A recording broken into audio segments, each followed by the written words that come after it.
When we talk about fraud, we are talking about money that is being stolen from hardworking, law-abiding, tax-paying citizens. This issue has nothing to do with political parties. No dollar says Republican or Democrat on it. When a fraudster commits fraud, he or she steals from all of us. Fraud is so rampant in the United States, I could go to all 50 states and uncover millions of dollars of tax dollars being defrauded, wasted, and abused.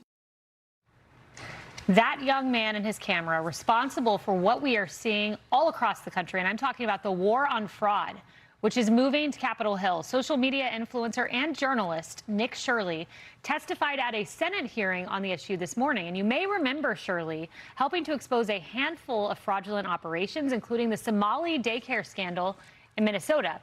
Well, today's hearing comes after the Trump administration yesterday announced a major milestone in its trade fraud crackdown. In less than 1 year since its launch, the Trade Fraud Task Force, which is now a permanent force within our fraud division, has officially surpassed $1 billion in criminal and civil recoveries, penalties, forfeitures, and charged losses. For too long, bad actors seeking to exploit the American economy have decided that ignoring and violating U.S. customs laws is a business risk worth taking. Those days are over. Shirley's appearance on Capitol Hill comes after he and Medicaid Administrator Dr. Oz confronted alleged fraudsters in New York City. Those alleged fraudsters are accused of taking part in a scheme to steal millions in Medicaid funding through adult daycare centers. And while some of the focus has often been on the rampant fraud in deep blue cities, the problem is nationwide with billions of dollars at stake. You know, Dr. Siegel, I follow Nick Shirley very closely. I watched the entire 54 minutes of his latest video with Dr. Oz, and it is striking to see Dr. Oz say all they do, they get your health insurance card, and in Flushing, Queens, he alleges, they use it as a credit card against the government, and there are dozens and dozens of adult daycares in one block. Here's Dr. Oz just texted me. If fraudster steals the money of our most vulnerable, they will steal your health and even your life. And he's right. And they're looking after the big guys right now because Oz is saying, you know, in New York City, there's places where they say they're giving supplies, but there's no supplies there, and there's no treatment that they're targeting. It's just somebody that says they're giving supplies. He found 3 in one place, and they're just bilking and billing the government. I also would add, this is tip of the iceberg that they're doing. It's great that he's together with a social media influencer, fantastic team. Oz such a great communicator. I also want to point out, though, Kayleigh, that there's people that are doing this under the radar. There's a gray area where people overbill, or people bill for visits that didn't really happen, or people bill for televisits that didn't happen, or people bill for supplies and overdo it. And you know, you have a wheelchair every year, or that's Medicaid. You can do that. So it's hooray for this.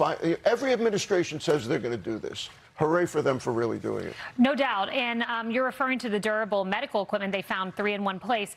Well, Dr. Oz said this in Florida, because this is happening everywhere. There are 2 times as many durable medical equipment companies as McDonald's. So just think about that. That's in South Florida. Donna Rotuno, it's impressive what the government has done. Just on the issue of healthcare fraud, 455 defendants announced by the National Healthcare Fraud Takedown.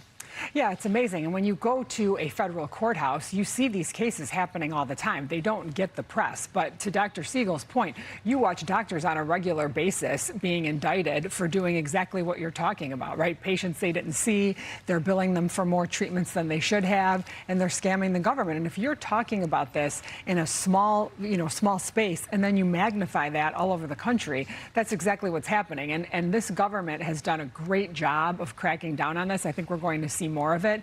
I mean, every administration seems to take on their cause, right? And this has definitely been one. And President Trump has taken on so many causes, from the government fraud in Medicare to the government fraud in daycares to what happened in California with the Medicaid offices. So this is a major cornerstone of things that they want to look into. And who does it help? It helps all of us, the American people. I mean, Nick Shirley says this is not a Democrat or a Republican issue. This is about what's right and wrong. These are hardworking people that pay into a system every day. And for money to just be used, and then what happens when the money runs out? They come back to the same people and say, pay more. Instead of finding, all of this extra waste, they just want to take more away. So I think that this is a great thing. I don't know how anybody could be upset about this. And so kudos. And I think we're going to see more and more indictments. Caroline, the most common job in New York City, it's not finance, it's not law enforcement, it's not being an attorney. Dr. Oz says it is personal care services. And when I spoke to him, he said they're now unionizing. So literally you're talking about taxpayer dollars flowing into union coffers, money that should go to Medicaid. Yeah, the abuse goes into roles, into employees, like you're saying, Kaylee. And I think what these testimonies should overwhelmingly demonstrate, maybe to Democrats who might be still confused, is that fraud is not a victimless crime. It is taking taxpayer dollars that were intended for a specific purpose and misallocating them to something like that they were not intended for, a wrong recipient. It is taking money from the taxpayers, going to luxury cars and properties of fraudsters. Every dollar that went to one of their luxury things that they bought is a dollar that didn't go to therapy for autistic children or to the elderly patients in hospice care. And what Nick Shirley's citizen journalism has also exposed in spades is the Pandora's box of fraud, as Dr. Siegel was saying, how many layers to fraud there really are. And it sparked a conversation about what does fraud actually mean? What does it mean to defraud the taxpayer and the American citizen? The Trump administration has expanded the definition to mean, well, smuggling illicit materials into this country. It is using this issue to crack down on China's predatory trade practices. With the trade tax force, we're seeing how many duties and how many fines they've collected from people who are trying to trade with the United States under false pretenses. But in reality, they're bringing in products that have used slave labor that we treat as illegal, that we don't want in this country. And so we're also tackling that as well. Vice President J.D. Vance, who leads the fraud task force, had this to say about Nick Shirley. Our administration owes him a debt of gratitude for exposing one of the most egregious cases of fraud this country has ever seen. He said the media should take notes from this citizen journalist. Well, and I think he's also helped expose just how out in the open a lot of this fraud is. I agree that a lot of it happens in sort of shady gray areas. But a lot of it is actually completely legal in blue states. You mentioned the One New York program, which is the Consumer-Directed Personal Assistance Program.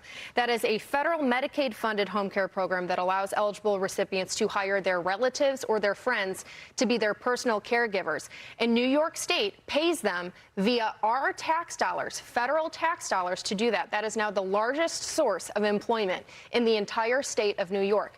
Every single blue state has programs like that, and they are more than happy to raid the federal government's coffers because they are then able to reward their special interest groups, whether it's leftist NGOs or illegal aliens.